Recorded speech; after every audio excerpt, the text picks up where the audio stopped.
What's up, everybody? Manny Rocks coming through with another video.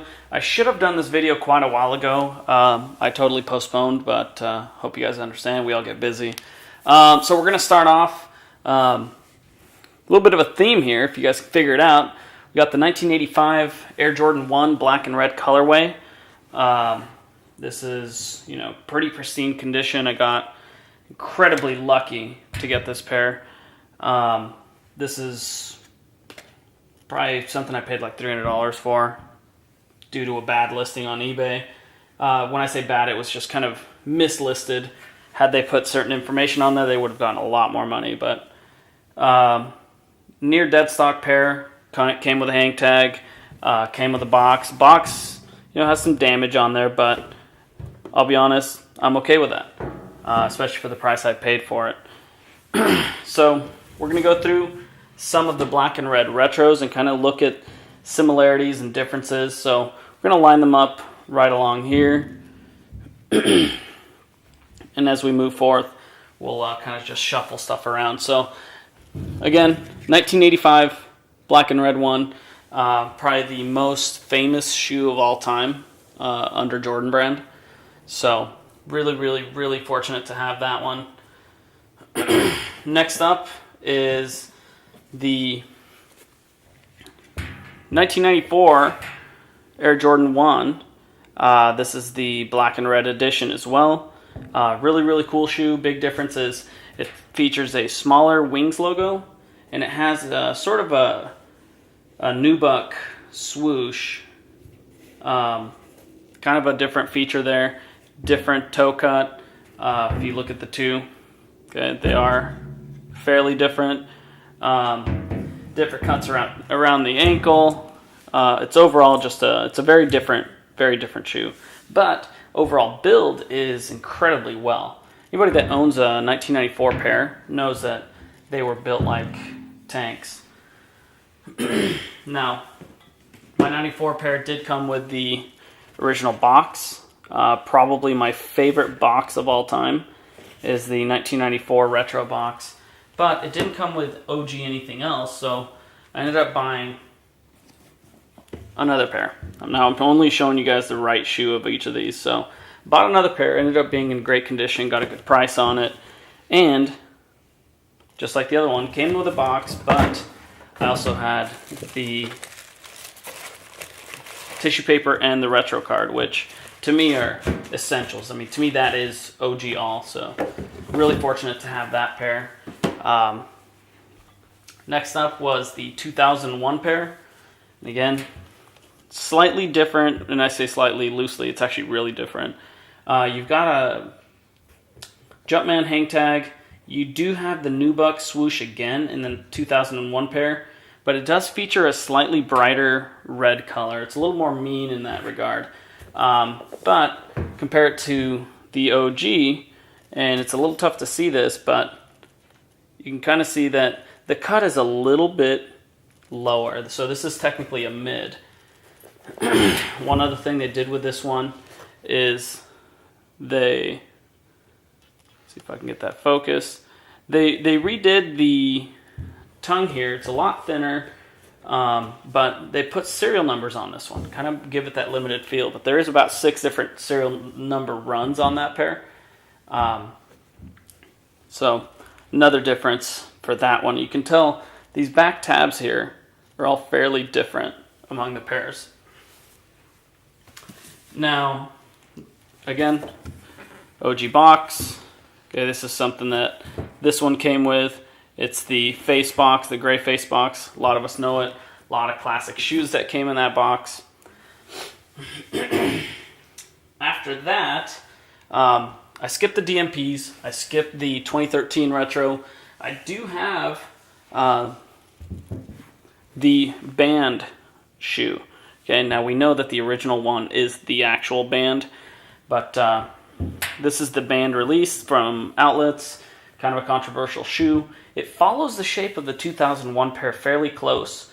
Now, one thing, guys that own this shoe may know it, or some of them actually may not know it, but if you compare the two wings logos, one is actually bigger than the other by about a centimeter, maybe half a centimeter. So check that out on your pairs, guys. It is a difference there, kind of a neat one.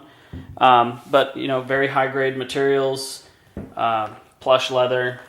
Okay, of course it features that X back there that guys really, really love. So that was another release, and again, it mirrors kind of that shape of the 2001 pair.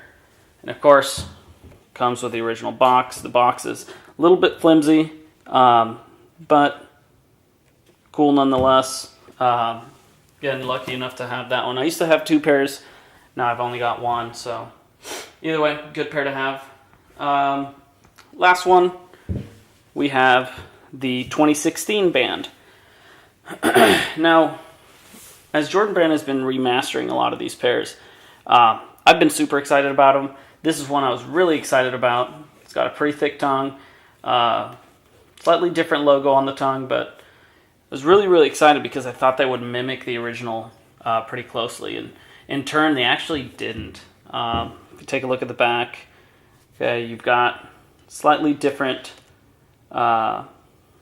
shapes and dimensions on this shoe. So it's not to say that it's a bad shoe, but they threw in the tumbled leather, which is very different than what the original had.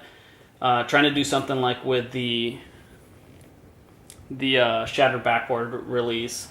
Came out cool. I don't know if this is going to catch it on the camera, but the shade of red is actually a little bit different here at the heel versus on the wing here at the ankle. So minor annoyance. It is what it is. Overall, the quality of the shoe is great. That color difference kind of sucks, but it's not just me. I heard that it was actually quite a few people. So that's the 2016 pair. Unfortunately, significantly different than the 1985 pair. We've also got one last shoe. Okay, we're gonna line those guys up right there. This last shoe is a really special one. I say special. It's actually kind of an ugly shoe, but this is the 1985 Skye Jordan pair, and I'll try to get this focused in. Okay.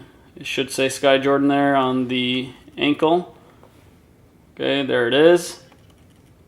So this pair is, like I said, not a horribly beautiful looking pair, but certainly unique. If you take a look at this midsole or this outsole here, it's significantly different. And in actuality, if anybody knows their history, they know Skye Jordans were the kids' version of an Air Jordan without the Air unit.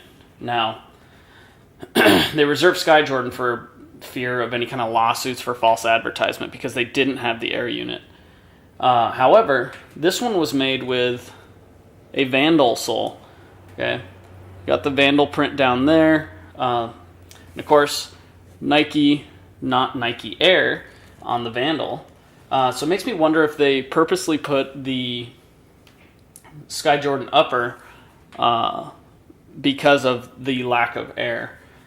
Because quite frankly, this is about a size 8. Skye Jordan stopped around 6.5. So very different shoe. This is kind of beat up, but certainly a rarity. I've never seen anything like this one. I've seen other prototypes out there, of course, but again, just one to add to the stash. Cool pair, kind of an oddity, kind of ugly, but certainly awesome to have in the collection. So there you have it, guys. Showed you 1, 2, 3, 4, 5, 6 different Air Jordans. These two are the same thing. So these are all the BRED colorways. Okay, like I said, really fortunate to have these. Hope you enjoyed the video. Again, it's just a little bit of sneak peek to each of the different pairs and how they line up. Like I said, a lot of differences between them.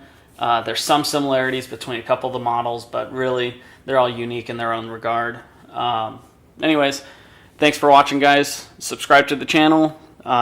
Hit me up on Instagram and at Manny Rocks, by the way. And I'll catch you guys on the next video. Hopefully it's not too much later this time around. All right, thanks. Bye.